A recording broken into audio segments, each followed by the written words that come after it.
Hey friends, and welcome to day 2 of the Beginner Piano Challenge. So yesterday we went to the keyboard and we basically just tried to figure out our geography, as my old piano teacher liked to call it. Figuring out where the letters are on the keyboard and practicing an exercise that I gave you yesterday, just moving through different letters on the keys. So today we're going to get into the realm of notation. Now, I'm not going to teach you how to read music in this video. I've already done how to read sheet music tutorials on this channel. It's one of the earliest videos I've ever done. What I am going to do today is show you what you just played yesterday on the, across the keyboard, what it would look like on actual sheet music. And what I want you to do today is to print off that sheet music or put it on your iPad and use that as your reference point as you play through it again today. It's just to get you a little bit immersed in reading sheet music, to give you a feel for it without necessarily actually learning the ropes of sheet music reading yet. That's something that can come later. This is more a little bit of an immersion thing. So let's get started. Before you begin today's lesson, do be sure to go back and make sure you've taken a look at day 1. Otherwise, this might not make a whole lot of sense. So what we're going to be looking at today are the foundations of reading sheet music. And I'm going to handle this a little bit differently than I normally do perhaps on this channel, because I really have become a huge fan of just diving into the material, just exposing yourself to sheet music right off the bat before learning the basics. It's kind of like looking at books and looking at the patterns of words before you really learn how to sound out each individual letter. So what I have here is the actual sheet music version of the piece of music that we were working on yesterday. So yesterday we sat down at the piano and played by rote, and we'll go back and take a look at that again in a moment. But we were just, by rote just means by ear. I gave you a sheet of music where you could see the letters on the page to practice your keyboard geography. Now this is going to be a continuation of your practicing of keyboard geography, because what you have here are the same notes that you've been playing, except now they're written on a music staff. You can follow this even if you have never used a music staff before, even if you've never read notes before. So what I've given you on each line is the starting letter. So this is very similar to how I wrote it yesterday with just the blank page and the letter names written in.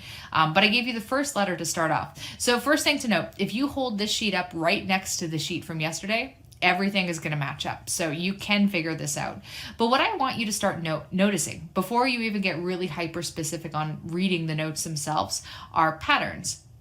So say, for example, you remember from yesterday's sheet that we're doing patterns of C, D, C, D, C, D, and then we finish with G. So what you'll notice in this pattern is you can kind of see how they go up the music staff. So you can visually see the notes start lower on the staff, and then as the pattern continues, it gets higher and higher up the staff. That's consistent with how it looks on the keyboard as well. You're starting low, you're moving your hands up. And then what you'll notice on a even more micro level is the distance between two notes. So between the C and the D, you can see it's just moving up a tiny, tiny bit, just a little step, which is also represented nicely in the way that you're playing the piano. So you have a C and a D down here, and then, okay, here's a different C and a D. Oh, okay, here's a different C and D. Now, without even thinking about memorizing these notes or anything, what you're really just trying to do is start to get a feel for how sheet music is notated. And then after you kind of have a feel for it, then you can get more specific into figuring out what each individual note is. So what I want you to do is I want you to look through each line, compare it to your original sheet, and just go through, okay, so this is where an A sits, and when we play the second pattern, going from the C's and the D's to the A's and the B's, it's a little lower, so you'll notice that on the staff too. The C is starting on the second space, and then the A is starting on the first space. Then what you'll notice is the pattern goes even lower to the F, which is pretty much not even a space, it's even below the staff. And then what we do after F is we finish the pattern with a G, which is a little bit higher. So you can kind of see this progression. I want you to just scan through this and look for all of these patterns. And if you want, you can do the visual links from notes the way we had written them on the sheet from yesterday, just to remember to link, okay, these are your left-hand notes, these are your right-hand notes, and so on, just to give yourself a little bit of a visual cue. And I would find that helpful as well. So print this off, scan through it, and then as a final step, and what we're gonna do right now, is take this to the piano, put away yesterday's sheets, and see if you can sort of remember what you were playing yesterday, but also follow along with this sheet instead of just the individual letters.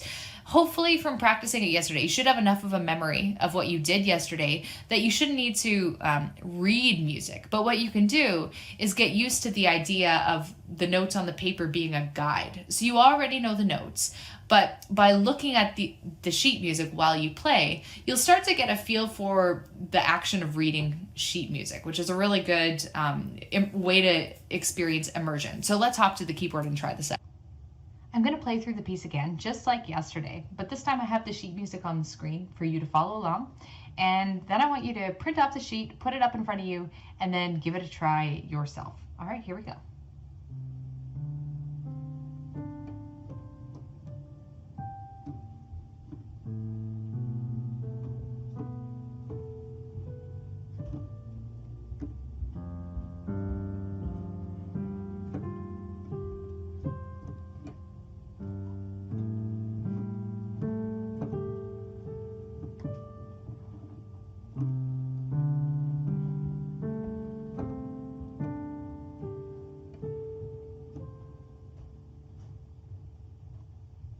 All right, guys, that's your assignment for today. I'll be back again tomorrow, and we will move on to day 3.